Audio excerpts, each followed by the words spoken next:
तो गाइज आपको पता है थॉर लव एंड थंडर के बाद थॉर 5 की अनाउंसमेंट हुई थी और ये कहा जा रहा था कि टाइका वाइटिटी इस मूवी को डायरेक्ट नहीं करेंगे। लेकिन आज की डेट में 3 इंपॉर्टेंट अपडेट है और यहाँ पे एक नहीं बल्कि 2 डायरेक्टर सामने आ रहे हैं जो कि थॉर 5 को डायरेक्ट करने के लिए शायद एग्री हो गए हैं। अब यहाँ पे जो किसी एक डायरेक्टर का ही नाम आएगा, लेकिन हाँ एक चीज़ तो कन्फर्म है, डायरेक्टर की जब खोज हो रही है तो ये मूवी यहाँ पे टाली नहीं जा रही है, मतलब किसी शर्म नहीं किया जा रहा है, यानी कि ये होने वाली है।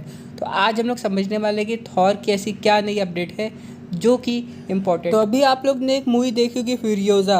अब यहाँ पे इसके जो डायरेक्टर थे वही यहाँ पे हो सकता है डायरेक्ट करे थॉर 5 को, क्योंकि उन्होंने अब क्रिस हेम्सवर्थ के साथ काम कर लिया है और वो यहाँ पे मार्वल का टोन समझ गए कि उनको थॉर 5 कैसी चाहिए। लेकिन यहाँ पे तो डायरेक्टर नंबर 1 है। अब चलिए हम लोग बात करते हैं डायरेक्टर नंबर 2 की, जो कि अभी अगली जुरासिक वर्ल्ड डायरेक्ट करने वाले हैं। और उनका ये कहना है कि यहाँ पे जितने भी खबरें उठ रही हैं उसमें उनका भी नाम है। हालांकि अपनी एंड से उसने ऐसी कोई कंफर्मेशन नहीं दी है कि हाँ वो एग्री हो चुके हैं इस टॉपिक पे। लेकिन हाँ मार्वल यहाँ पे ये डिसाइड कर लिया है कि वो थॉर 5 बनाने वाला है। अब चलिए हम लोग बात कर लेते हैं दूसरी अपडेट की कि इसकी फिल्मिंग कब शुरू होने वाली है। तो कहा जा रहा है कि 2025 के एंड में इस मूवी की फिल्मिंग शुरू हो जाएगी और यहाँ पे इसे टाइमली ख़त्म कर दिया जाएगा।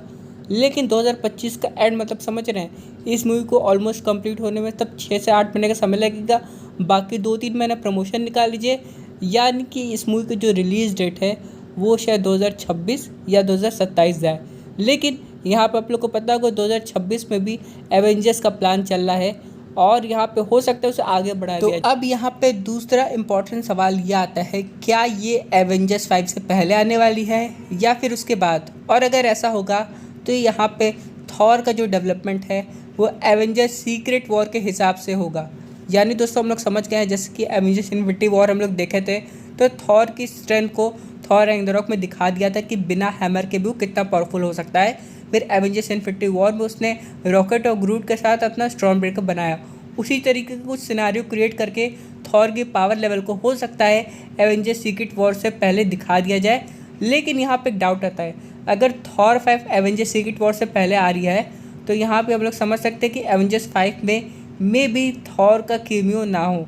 लेकिन ये बात ऑडियंस को बिल्कुल पसंद नहीं आएगी, क्योंकि अगर बात है एवेंजर्स की तो ओरिजिनल एवेंजर्स का होना जो कि अभी ज़िंदा है वो तो ज़रूरी बनता है। तो देखते हैं कि थॉर 5 कौन सी टाइमलाइन में आती है, क्या ये एवेंजर्स 5 से पहले आती है या उसके बाद। लेकिन जो भी हो यहाँ पे एक चीज़ तो कन्फर्म है, इसे सीक्रेट वॉर से पहले दिखाया जाएगा।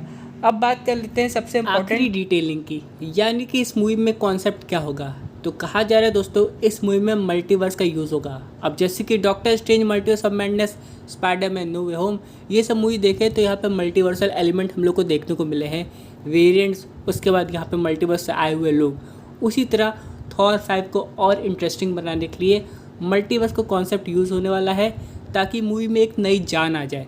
और यहाँ पे थॉर के कैरेक्टर को सीरियस तो दिखाना ही है और मे भी हो सकता है हम लोग को थॉर के कुछ और लाइव एक्शन वेरिएंट्स दिखाई देंगे, जिसमें यंग थॉर, ओल्ड थॉर या फिर कुछ एक से बढ़कर एक अजीब थॉर हम लोग को देखने को मिल सकते हैं। लेकिन सवाल ये आता है, क्या इस मूवी के अंत में थॉर लोकी से मिलेगा? ये तो आने वाला समय बताने वाला है।